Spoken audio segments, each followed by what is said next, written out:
সবাইকে ওয়েলকাম জানাচ্ছি test ক্র্যাকের 5 minute সিরিজে। সো এখানে আমরা খুব ছোট ছোট ভিডিওর মাধ্যমে কিছু কনসেপ্ট শেখার ট্রাই করব।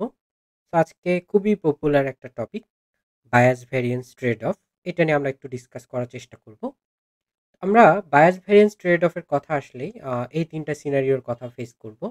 একটা হচ্ছে হাই বায়াস লো ভ্যারিয়েন্স, একটা হচ্ছে লো বায়াস হাই ভ্যারিয়েন্স, আর একটা লো বায়াস লো ভ্যারিয়েন্স।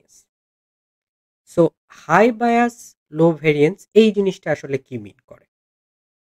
খুব সিম্পলি বলতে গেলে, ধরেন আমরা ডার্ট খেলি।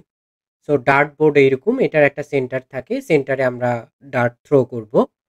সো আমার এই সিনারিওতে হাই বায়াস লো ভ্যারিয়েন্স মানে বুঝায় যে আমার টার্গেট এতই খারাপ, আমি কখনো এই সেন্টারের কাছাকাছি ল্যান্ড করতে পারবো না। তো আমার হয়তো ডার্টগুলো বেশ দূরে একটা জায়গায় গিয়ে পড়ল। সো এইটাকে আমরা বলতে পারি যে এটা হচ্ছে হাই বায়াস লো ভ্যারিয়েন্স। তারপরে আমরা ডার্ট থ্রো করতেছি, আমার টার্গেট খারাপ, সে all over the dart board বিভিন্ন জায়গায় গিয়ে ডার্টটা পড়লো। তার মানে কি, যে আমার প্রেডিকশন ফিক্স না, প্রেডিকশনটা বারবার চেঞ্জ হচ্ছে। সো এরকম প্রেডিকশন যদি বারবার চেঞ্জ হয়, সেই সিনারিওটাকে আমরা বলতে পারি লো বায়াস হাই ভ্যারিয়েন্স। আর আরেকটা আছে low bias low variance, this is the perfect model.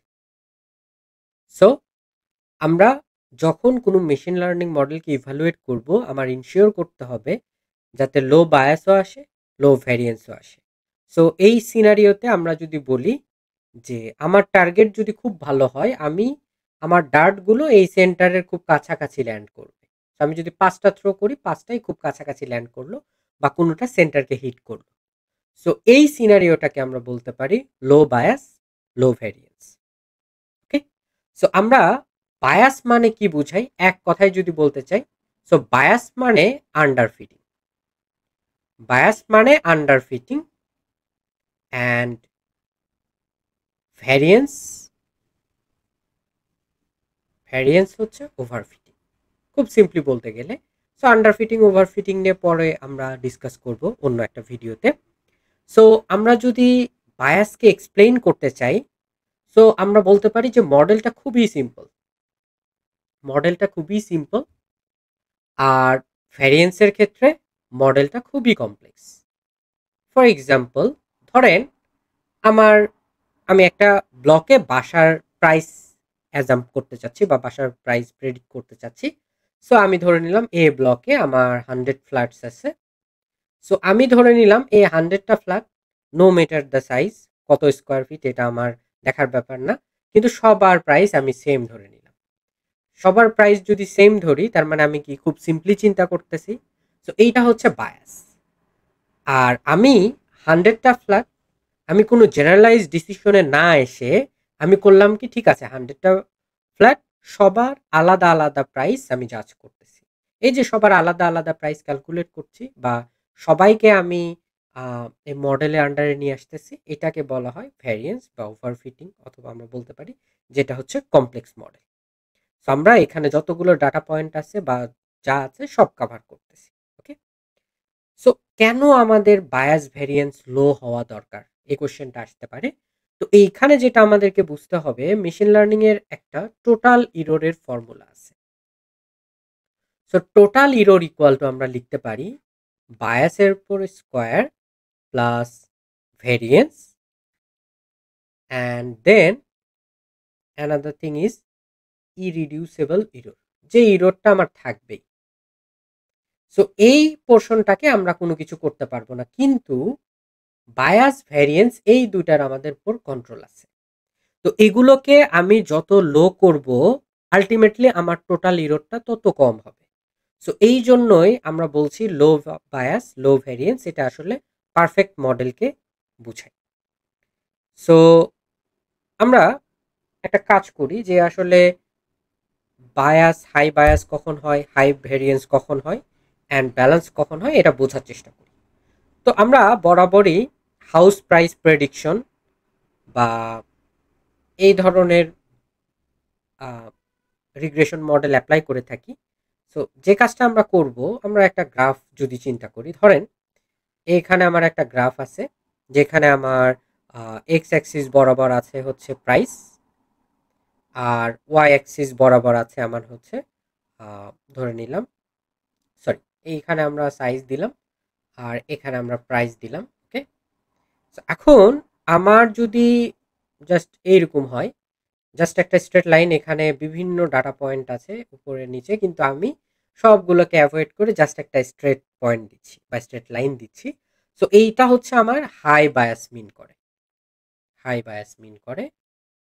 ওকে, আমরা যদি এইরকম গ্রাফের কথা চিন্তা করি, ধরেন এখানে যতগুলো পয়েন্ট আছে সে সবগুলো পয়েন্টকে কাভার করে এরকম একটা জিগ জ্যাক একটা কমপ্লেক্স মডেল তৈরি করতেছে, এইরকম সবগুলো পয়েন্টকে কাভার করতেছে।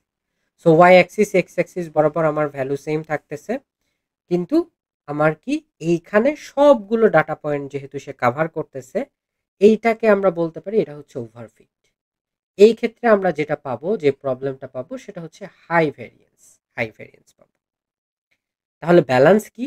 ব্যালেন্স গ্রাফটা যদি আমরা চিন্তা করি, ব্যালেন্স গ্রাফ হবে কাইন্ড অফ এইরকম, যে কিছু পয়েন্ট সে হয়তো হোল্ড করলো, কিছু পয়েন্ট সে বাদ দিল। সো এইরকম একটা পারফেক্টলি কার্ভ বা স্মুথ কার্ভ যদি থাকে, যেখানে আমাদের একই ভ্যালু, যে এখানে আমাদের হচ্ছে এক্স অ্যাক্সিস বরাবর সাইজ অ্যান্ড ওয়াই অ্যাক্সিস বরাবর আমাদের প্রাইস। সো এটা যদি থাকে, তাইলে আমরা বলতে পারি যে এটা হচ্ছে একটা গুড ফিট। সো আমাদের এই যে ট্রেড অফের যে curve, bias variance trade of একটা কার্ভ আছে, চলেন আমরা এই কার্ভটা দেখার চেষ্টা করি যে এই কার্ভ আসলে কি। সো আমি এইখানে জাস্ট একটু ইরেজ করে নিই, জাস্ট এ মোমেন্ট। সো আমরা এখানে একটা গ্রাফ ড্র করেছি, যেটা আমাদের টোটাল ইররের ফর্মুলাটাকে রিফ্লেক্ট করে। সো এই জায়গায় এক্স অ্যাক্সিস বরাবর মডেল কমপ্লেক্সিটি আছে, আর ওয়াই অ্যাক্সিস বরাবর টোটাল ইররটা আছে। সো যত মডেল কমপ্লেক্সিটি বাড়তেছে তত বায়াস কমে অ্যান্ড ভ্যারিয়েন্স বাড়ে। সো এই জায়গায় একটা খেয়াল করেন, মাঝামাঝি যে পয়েন্টটা আছে এইখানে ইররটা সবচেয়ে কম।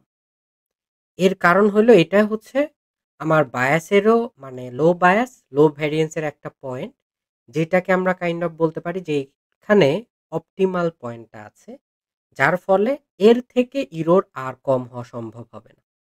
যদি আমার হাই ভ্যারিয়েন্স হয় তখনও ইরর বেশি, হাই বায়াস হয় তখনও ইরর বেশি। সো আমাদের মডেল কমপ্লেক্সিটি ইনক্রিজ করলে বায়াস কমে, ভ্যারিয়েন্স বাড়ে। আবার মডেল কমপ্লেক্সিটি যদি ডিক্রিজ করে বা মডেল কমপ্লেক্সিটি যদি কমে যায়, তাইলে আমাদের উল্টো ঘটনাটা ঘটে, বায়াস বাড়ে, ভ্যারিয়েন্স কমে, কিন্তু আলটিমেটলি টোটাল ইররটা বেশিই থাকে। দুই পাশে খেয়াল করেন টোটাল ইররটা বেশি।